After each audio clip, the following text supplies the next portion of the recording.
So the question today is about the gig economy. So gig economy is a new normal. In this context, explain the challenges faced by the gig workers and suggest policy measures for improving the life of the gig workers. So ఈ gig economy and its social impact అనే concept మీద 2022లో ఒక question వచ్చింది. Social impact of the gig economy. మామూలుగా economy ఉంది కాబట్టి ఎకానమీలో క్వశ్చన్ వస్తుంది అనుకుంటాం. But this question was given in the social issues. So it can also be given in the economy part as well. So మీరు దీంట్లో మనం చూడాల్సిన ఆస్పెక్ట్స్ ఏంటి? Why this question first? ఎందుకు ఈ క్వశ్చన్ రావాలి? రీజన్ ఏంటంటే Karnataka government has proposed a gig workers bill on 29th June 2024 and there is also a proposal in the entire country to enact such legislations. So దేశం మొత్తం మీద కూడా ఇటువంటి చట్టాలు చేయాలనేటటువంటి ఒక ప్రపోజల్ ఉంది. సో రీసెంట్గా కర్ణాటక గవర్నమెంట్ చేసింది, అంతకుముందు రాజస్థాన్ గవర్నమెంట్ కూడా చేశారు. And Telangana government is also thinking about framing such legislation. So ఈ గిగ్ వర్కర్స్కి సంబంధించినటువంటి లెజిస్లేషన్. అంటే ఇందులో కీవర్డ్స్ ఏంటి? గిగ్ ఎకానమీ అంటే ఏంటో తెలియాలి, దెన్ గిగ్ వర్కర్స్ అంటే ఏంటో తెలియాలి, then challenges and policy measures required to protect the gig workers. So క్వశ్చన్లో ఉన్నటువంటిది ఏంటి? What is the demand of the question? Explaining the challenges faced by the gig workers and the solutions. Then in the introduction you are supposed to define what is a gig economy first and who are the gig workers. దేంటిది అంటే మామూలుగా ఇది ఒక gig అనేది ఒక informal system. Informal system అంటే which with reference to anything it's we refer the term gig which is informal, which is not official. So gig economy is a free market system in which temporary positions are created and which are very common, and organizations hire independent workers to work in those organizations. And it's a slang word where the job lasts only for a temporary period, for a specific period. అంటే ఏంటి అంటే ఇప్పుడు యూజువల్గా మనకి Uber drivers ఉంటారు, Ola cab drivers ఉంటారు, auto drivers ఉంటారు, right. And తర్వాత ఈ వీళ్ళు కాకుండా మనకి స్విగ్గీస్ డెలివరీ బాయ్స్ ఉంటారు, అండ్ నెక్స్ట్ ఈ జొమాటో దానికి సంబంధించిన డెలివరీ బాయ్స్ ఉంటారు. These people are called as the gig workers. అంటే వీళ్ళకి ఉండే ఉద్యోగం ఏదైతే ఉందో అది పర్మనెంట్ జాబ్ కాదు. అది పోనీ ప్లాట్ఫామ్ వర్కర్స్ లాంటి వాళ్ళు అంటే అది కూడా కాదు.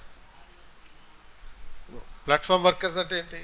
ప్లాట్ఫామ్స్ మీద షాపులు ఉండి అమ్ముకునే వాళ్ళు, అది ఒక రకం. ఆర్ లేకపోతే కూలీలు ఉంటారు, హమాలీలు ఉంటారు, అదొక రకమైనటువంటి వర్కర్. ఆ టైపు కూడా కాదు. అలా అని చెప్పి అఫీషియల్గా ఒక కంపెనీలో పనిచేసే సాఫ్ట్వేర్ ఎంప్లాయీస్ టైపు కాదు. These people looks official but they do not work on a permanent basis. They will not have a full time job. So full time job ఉండదు, అఫీషియల్గా కనబడతారు. ఎందుకంటే ఆ యూనిఫామ్ అది వేసుకుంటారు కాబట్టి. ప్రొఫెషనల్గా పనిచేస్తారు. ప్రొఫెషనల్ వర్క్ అంటే ఏంటి? Work according to the time, అదొకటి. And take the salary according to your job. Time ప్రకారం పనిచేయాలి. టైం ప్రకారం అంటే ఏంటి? సపోజ్ 9 minutesలో డెలివరీ. ఇప్పుడు డన్జో అనే ఒక కొత్త యాప్ వచ్చిన తర్వాత 10 minutes డెలివరీ అనేది ఒకటి నార్మల్ అయిపోయింది. ఇది గ్రాసరీస్ డెలివరీ యాప్. అది 10 నిమిషాల్లో డెలివరీ చేయాలి, మరి ఘోరం. అండ్ వీళ్ళు 10 నిమిషాల్లో డెలివరీ చేయాలంటే 9 నిమిషాల్లో పని అయిపోవాలి. ఇది మెయిన్స్ ఆన్సర్ రైటింగ్లో ఉంటుంది అనమాట. 7 నిమిషాల్లో ఆన్సర్ రాయాలన్నట్టు ఉంటుంది. వీళ్ళు 7 minutesలో వస్తువులు గ్రాసరీస్ అన్నీ తీసుకొచ్చి ఇంట్లో డెలివరీ చేయాలి. ఇది జనరల్గా ఈ గిగ్ వర్కర్స్ చేసే ప్రొఫెషనల్ జాబ్ అది. అండ్ తర్వాత ఈ గిగ్ వర్కర్స్ సంబంధించినటువంటి ఇంకొక ఆస్పెక్ట్ ఏంటంటే they would be working according to the contractual elements. Contractual elements అంటే ఏంటి? Based on the contractual relationship. You deliver the groceries, you take the money. ఆ పద్ధతిలో ఉంటుందన్నమాట. So all this is will be done based on what is called as the digital support, digital platforms. Gig workers would be working based on the digital platforms. So ఇవేమి ఫిజికల్గా ఉండేటటువంటి systems కావు. ఇది ఈ ర్యాపిడో ఉంటుంది. ర్యాపిడోలో ఏం చేస్తాను, ఒక బైక్ బుక్ చేసుకుని ఆ బైక్ మీద వెళ్ళిపోతాం, ట్యాక్సీ లాగా. ఇదేమి ఫిజికల్గా ఎవరికి ఒక మోటార్ బైక్ కంపెనీ ఉండదు, ఊబర్లో ఉండేవాడికి ఒక కారు కూడా సొంతంగా ఉండదు. They are only providing means a platform between, a connecting platform between customer and service provider. ఇది గిగ్ వర్కర్స్లో ఉండేటటువంటి సిస్టమ్. సో ఊబర్ బుక్ చేసుకుంటాం, ఊబర్లో క్యాబ్ బుక్ చేసుకున్నప్పుడు, ఓలాలో క్యాబ్ బుక్ చేసుకున్నప్పుడు ఓలా వాడు ఏం చేస్తాడు, నీ ఇన్ఫర్మేషన్ని క్యాబ్ డ్రైవర్కి ఇస్తున్నాడు. ఓలా వాడికి కారు ఉండదు, ఒక డ్రైవర్ కూడా ఉండడు, ఓన్లీ క్యాబ్ డ్రైవర్కి నీ ఇన్ఫర్మేషన్ ఇస్తున్నాడు, క్యాబ్ డ్రైవర్ ఇన్ఫర్మేషన్ నీకు ఇస్తున్నాడు. ఒక ప్లాట్ఫామ్, ఒక వయా మీడియాగా ఉంటాడు అంతే. అండ్ ఈ cab driver is a gig worker. And after completion of the ride you'll pay the money. దీంట్లో 30% మళ్ళీ కంపెనీకి ఇవ్వాలి. వర్క్ ఈ డ్రైవర్ 30% కంపెనీకి ఇవ్వాలి. అలాగే స్విగ్గీస్ ఉంటుంది. Swiggy's is not owning any restaurant, but it is creating a coordinating platform between the restaurants and the customers. And దాని మధ్యలో ఒక delivery partner. So this delivery partner is called the gig worker. ఇది. So ఈ gig worker గురించి చెప్పిన తర్వాత అంటే you have to give the examples also. Examples wear the gig workers do the job as a freelancer, including Swiggy's, Uber, Dunzo, Rapido, Hank, ఇలాంటి కంపెనీలకు సంబంధించినటువంటి examples రాస్తాం.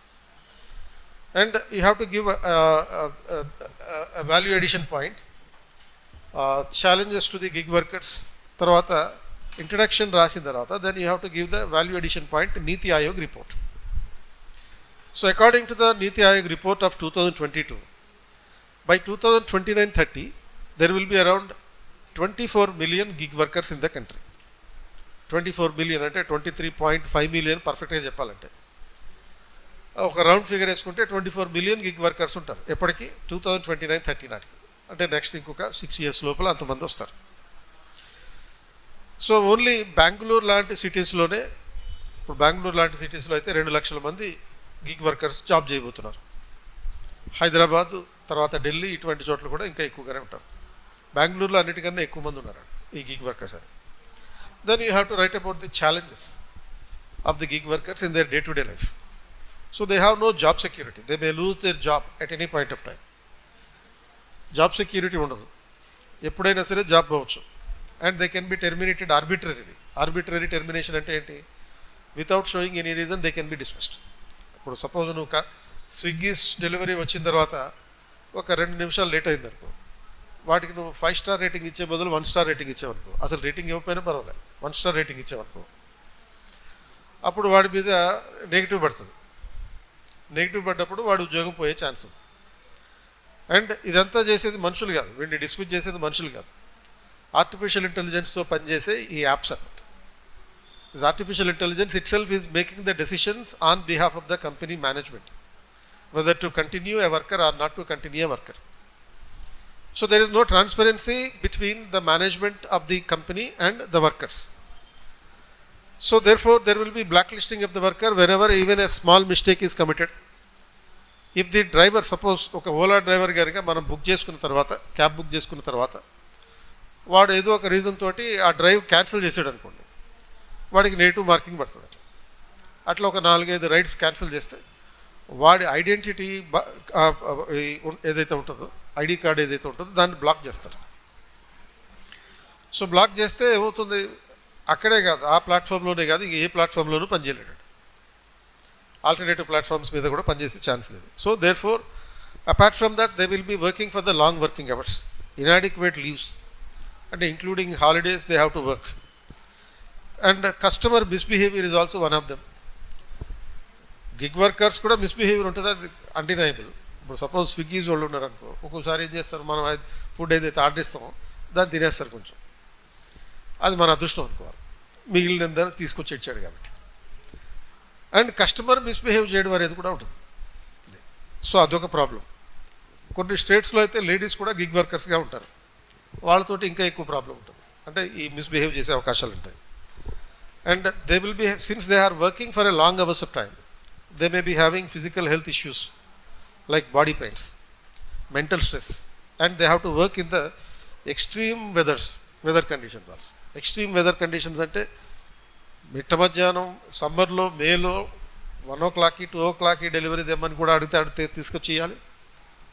మిడ్ నైట్ 2 తర్వాత కూడా డెలివరీస్ ఉంటాయి, ఇటువంటి పరిస్థితులు ఉంటాయి. So extreme weather conditions.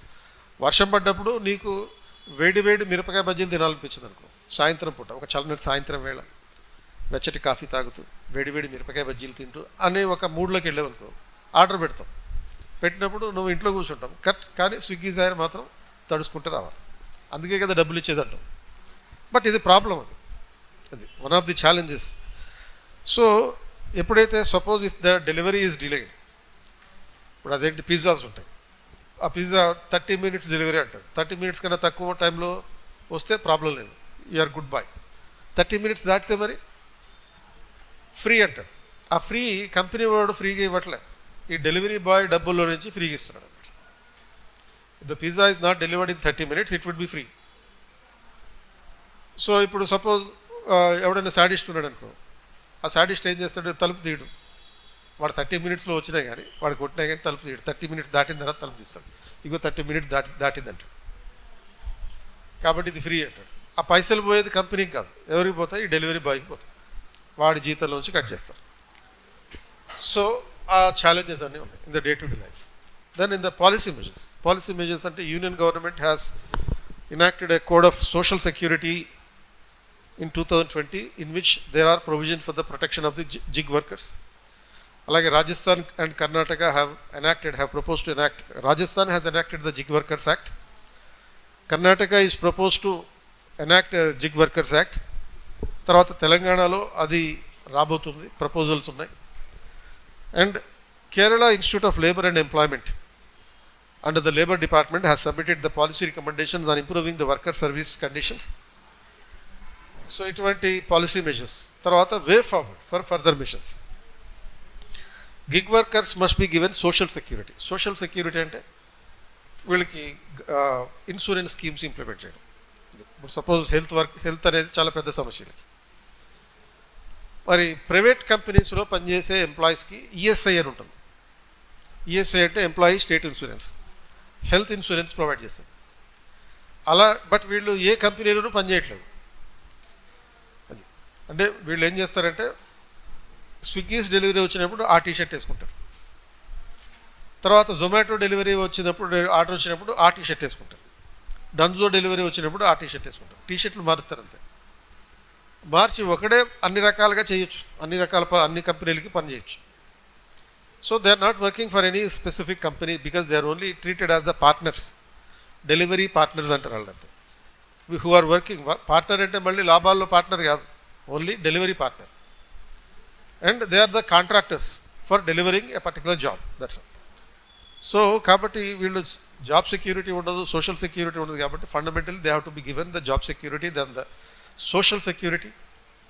And they should be given physical safety measures as a compulsion by every company itself.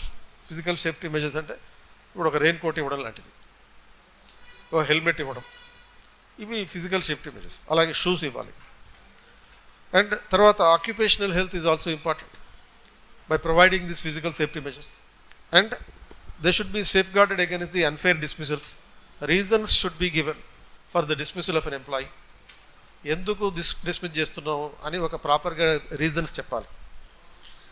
So there should be a transparency and participative approach for the delivery of the employees. And అలాగే కొన్ని government programmes ఉంటాయి, ఇది self employment programmes ఉంటాయి, skill development programmes ఉంటాయి. And the skill development programmes should be made compulsory for these employees who are working in the gig approach. So కంక్లూజన్లో ఏం చెప్తావు? So gig worker should be supported by the skill development programmes అని. అంటే like Pradhan Mantri Vishwakarma Yojana అనే ఒక example రాయాలి. So ఈ ప్రధాన్ మంత్రి విశ్వకర్మ యోజన అనేది 2023లో స్టార్ట్ చేసినటువంటి ఒక skill development scheme. In the traditional skills. ఇలాంటి స్కిల్ డెవలప్మెంట్ ప్రోగ్రామ్స్ ఉపయోగించుకొని వాళ్ళకి స్కిల్ డెవలప్మెంట్ చేస్తే ఉద్యోగాలు పోయినా కానీ మళ్ళీ ఇంకో ఉద్యోగం వచ్చే అవకాశం ఉంటుంది. Even if a person is dismissed, he can always have an opportunity for an alternative employment opportunity.